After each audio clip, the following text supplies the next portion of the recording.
Yes, we are.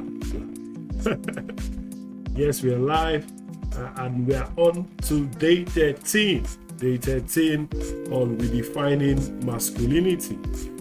And it's just been an amazing ride since we started. The experience has been unusual. I, for one, have also been able to reevaluate my relationship and just my own thoughts with the insights gathered while I was researching, particularly for every session.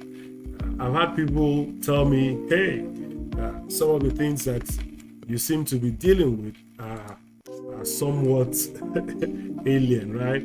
Well, they are not alien, particularly in the times that we're in. I think that for whatever it is, they've become things that we just must now be comfortable discussing because becoming endangered. People are experiencing unusual chaos, and there's somewhat turmoil, okay, in relationships. And I thought that it's important to start to address some of these issues to help those that are just coming in to be able to, navigate the times, particularly as they move on. So yes, I know we've all had great times, sad moments, unusual difficulties. For those that don't have the courage to latch on onto a new relationship, right? It's important that we begin to understand that we have a primary responsibility, particularly as men, and in the precinct of the marriage institution. Yes, so men all over. What has happened is that whether you're in China, whether you're in India, whether you're in America, there is a shift that is going on. Men are even somehow referred to as the endangered species. But that notwithstanding, it's important to also start to address some of these issues, okay, and the challenges men face and how they can tackle them. And that's what informed this because even though, yes, I've been married for over 20 years now, and I've had to go through our own storm, and my own storm personally, where I had to unlearn, relearn, and keep adapting to the vagaries and the changes in society. But one thing is clear is that it's your own race, but once you have an insight, and as I share my perspective, it could be beneficial to you, and at least you could also have a sounding board where we're able to say, oh, okay, that occurred sometime in my relationship, and this was how I dealt with it. And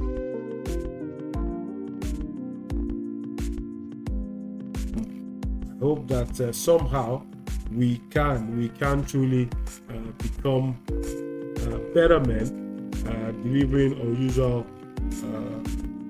what do I mean? Delivering unusual services.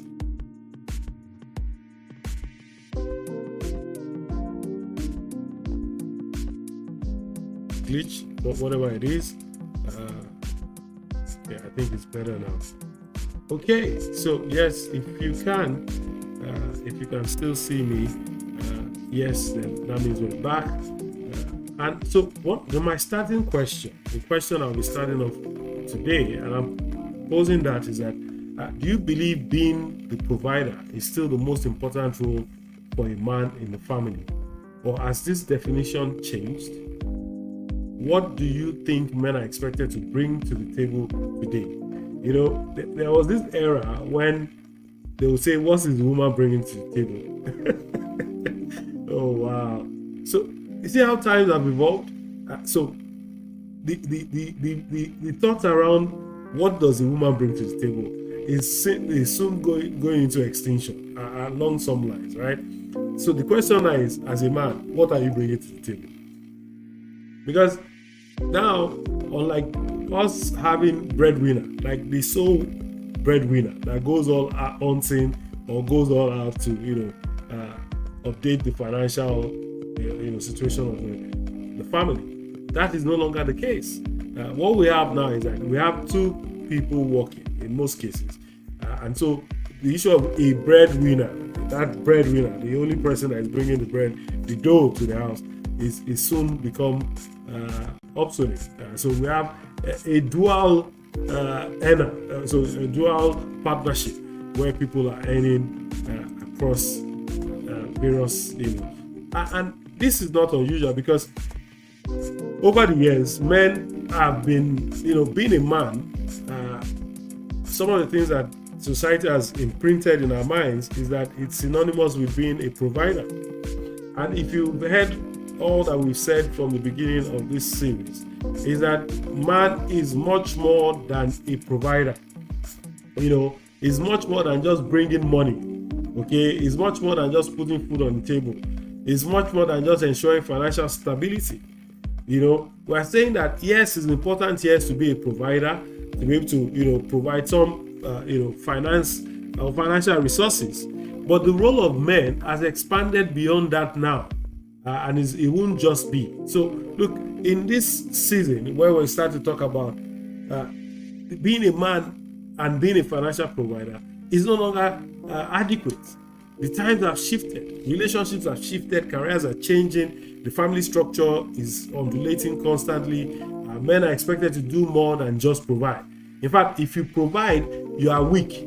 If all you do is provide, after some time you find out that without emotional support, without shared responsibility, you just become a bank. And that's what we said men should stop being. Stop being a husband, the bank, B-A-N-G. Be a husband, like husbandry, be an active partner in every aspect of the family life. And now, because that's also very important. Today we are going to be exploring why this is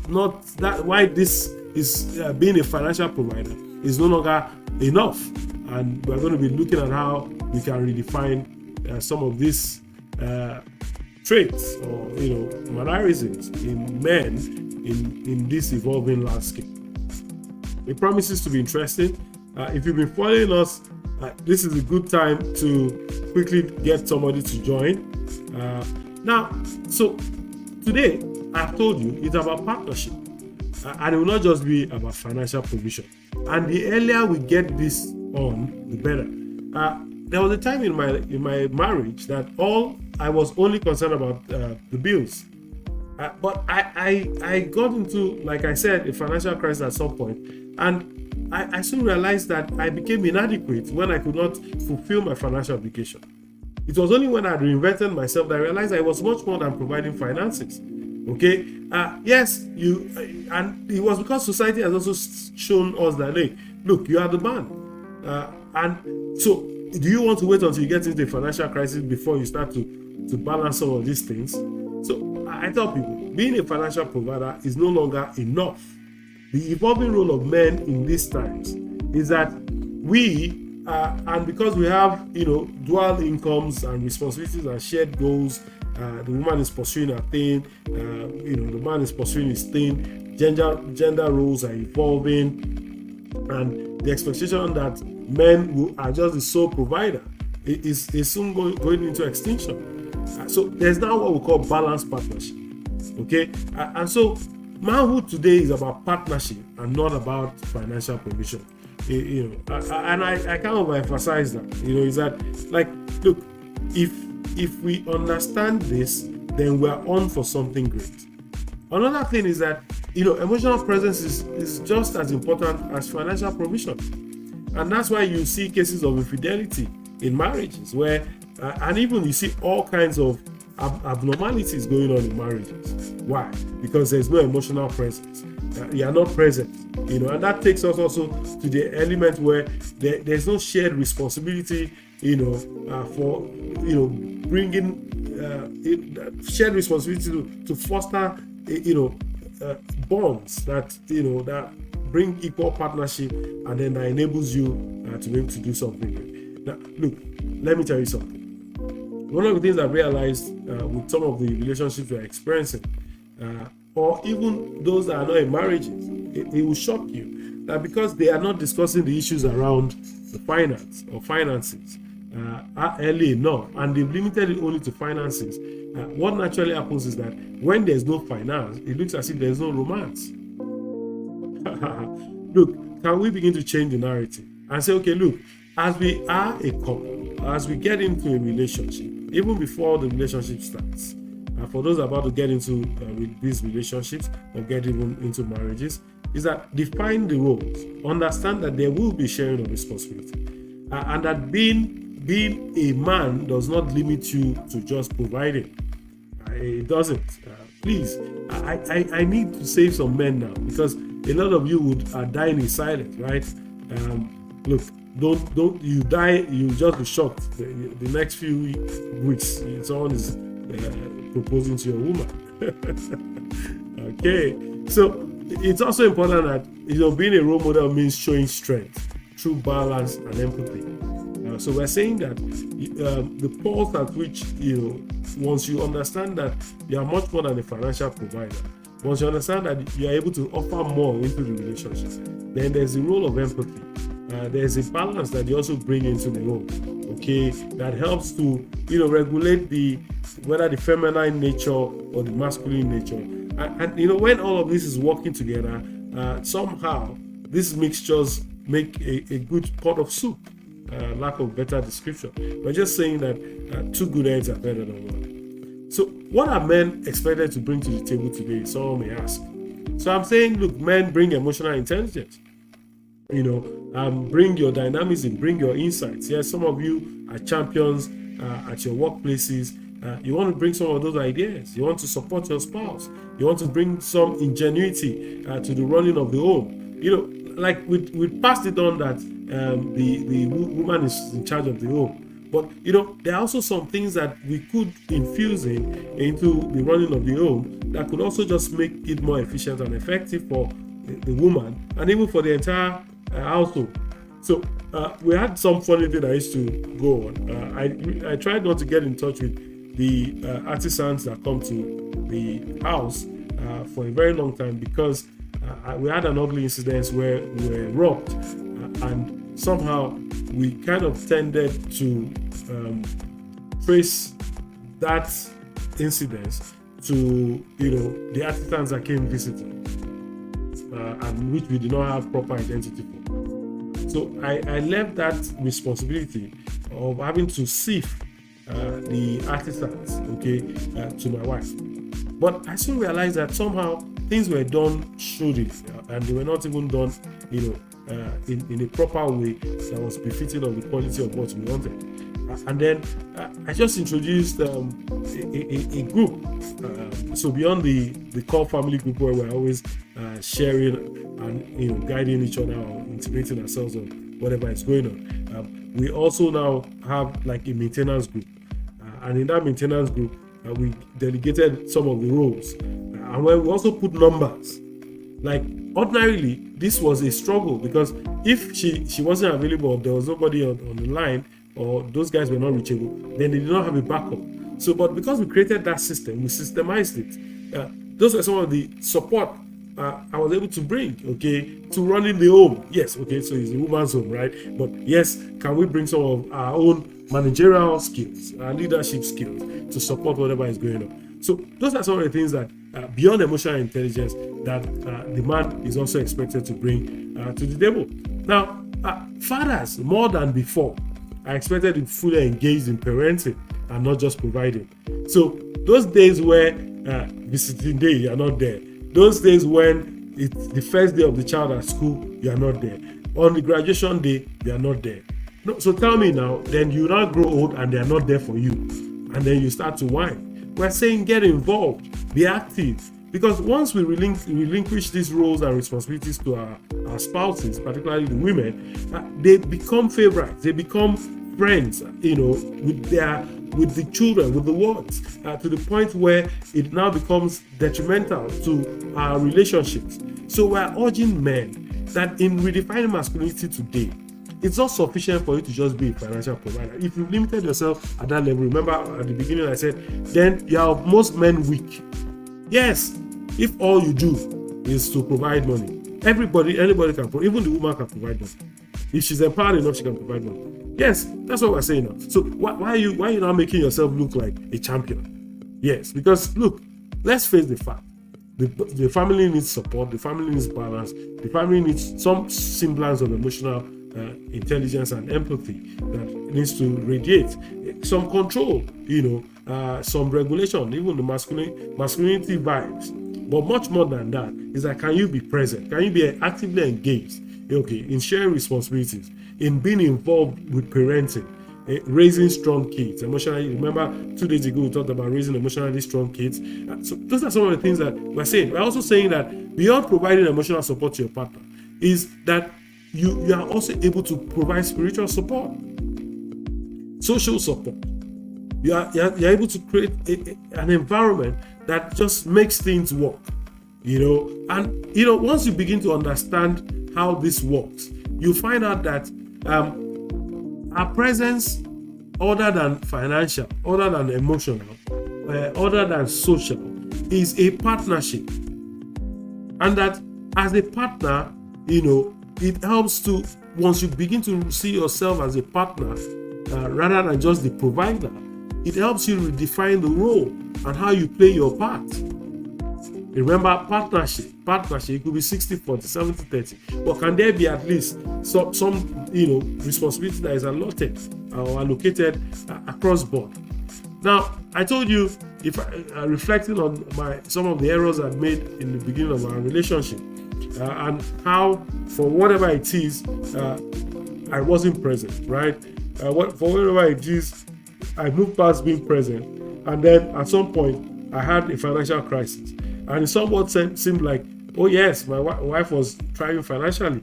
Okay, it was almost like, oh wow, it started to affect my self-esteem, because I'm like, I'm used to providing. Now this woman is not asking me. She wants to travel, or she wants to, and I'm like, who does that? Okay, but rather than go on that journey, I started to reflect on those things. I started to ponder on those things, and it became clear that it was much more than that. It was that I was supposed to now celebrate her, okay, and also lend some form of support, to ensure that whatever the shift we're experiencing did not weaken, and does not even weaken or demean me as a husband.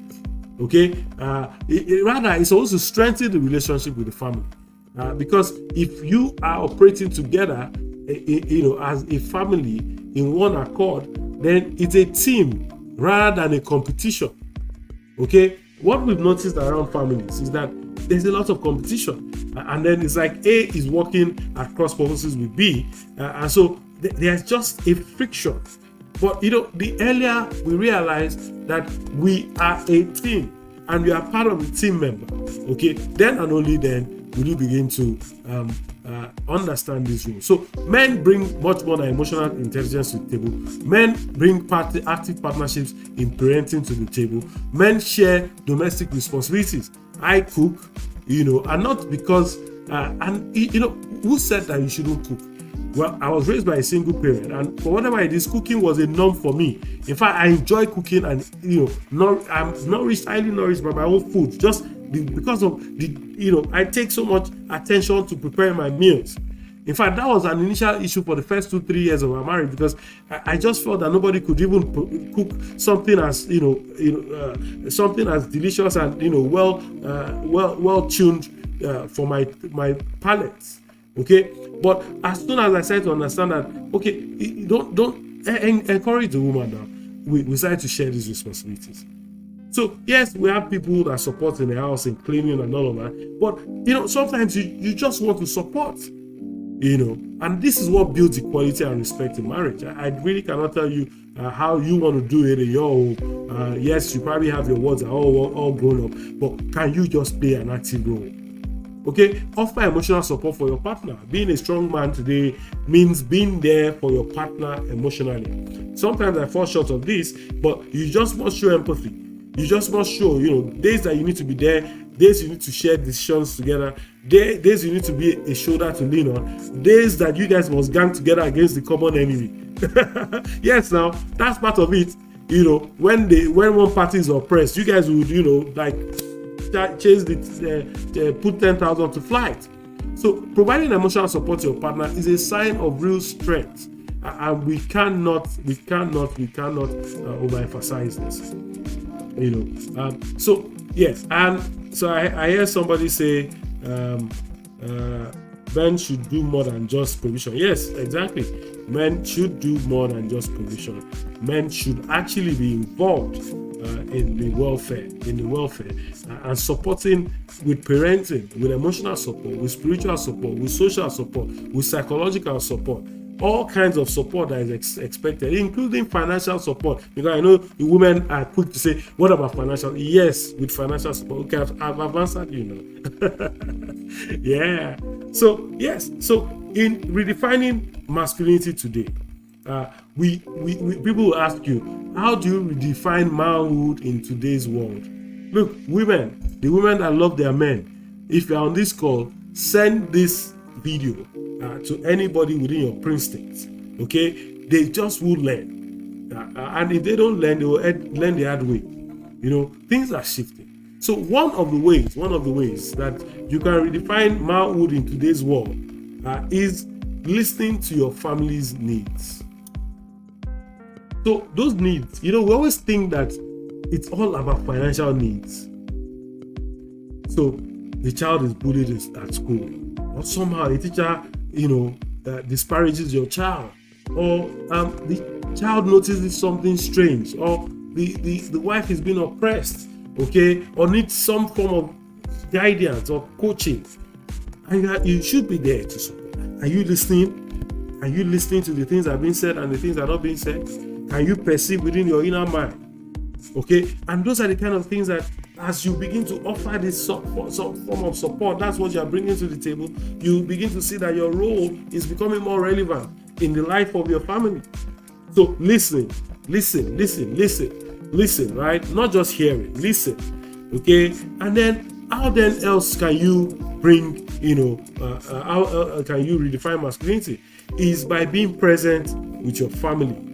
Okay, when we are present, what naturally happens is that there's the building up of emotional support, there's the building up of connection, there's the building up of trust. We've talked succinctly around this about building strong children and building strong ties, right? But when we begin to understand our role much more than the financial role that we play, okay, is that we are able, by being present, to ensure the stability of the home. Have you not noticed that when the head of the home is not at home, somehow things just people behave anyhow?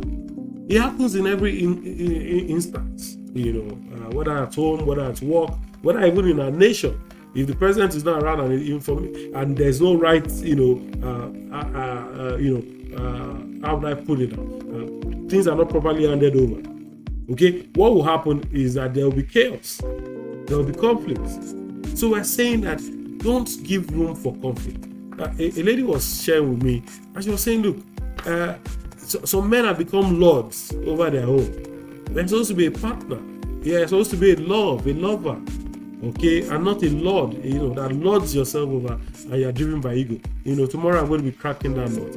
So by being present, okay, with your family, you build emotional connection and trust, and that way you also now are able, okay, to navigate these times, because the times that we're in it's called the VUCA times. Okay, things are volatile, uncertain, complex, ambiguous, and the earlier we understand that to navigate in these times, we must be adaptable, we must be malleable, we must be flexible as much as possible.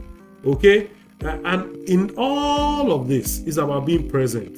Okay, it's about being present. Now, another thing is that once you are a redefined man, once you begin to understand your role as a redefined man, is that you share the load.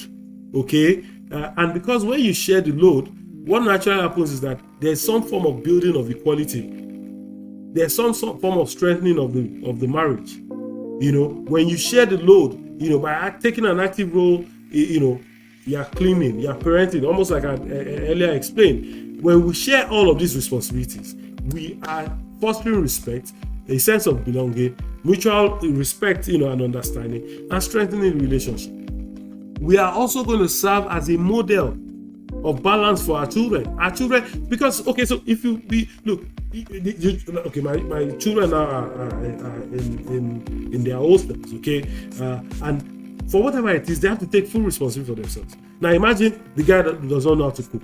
He does not do any household chores. What will happen? He would have been frustrated, or probably be spending most of his money trying to get people to give him help. And then they will now be looking for young lovers to serve as maids. And then they will culture that way by having a girl come and sleep over, then come and clean, then obviously, it's just going to dissipate their energy negatively. So serve as a role model. Let them begin to see some of these things. Now let's begin to move swiftly into the psychological benefits of redefining masculinity in these times. One of the things we must understand is that psychologically, if we begin to play our role in this new world order, particularly in the post-truth era, and begin to understand how redefining our roles and responsibilities in this time works for us psychologically, then we'll begin to run with it. One thing that happens is that it just reduces the burden and the stress. Okay? It builds stronger, all right, and more trusting family bonds. Another thing is that when we are sharing responsibilities, something happens. As a redefined man, you begin to experience improved mental and emotional fitness. Do you understand what I'm saying? Your mental intelligence, okay, your mental fitness, your mental health will be in sync, because all those pressure that you would have been bearing alone, I bet you, because you are now distressing. It's almost like you are letting go of some of the things that can easily beset you. What would have happened is that you are now in a better position. So I tell men, it's important that once you realize that men that share responsibilities, they experience greater satisfaction. People that have started to, men that share this experience satisfaction, real satisfaction, okay, in all respect, relationship satisfaction. So, this satisfaction is across various levels, okay. There's the sexual satisfaction, there's the financial satisfaction, there's the, intimacy, satisfaction at that level, deeper emotional intimacy.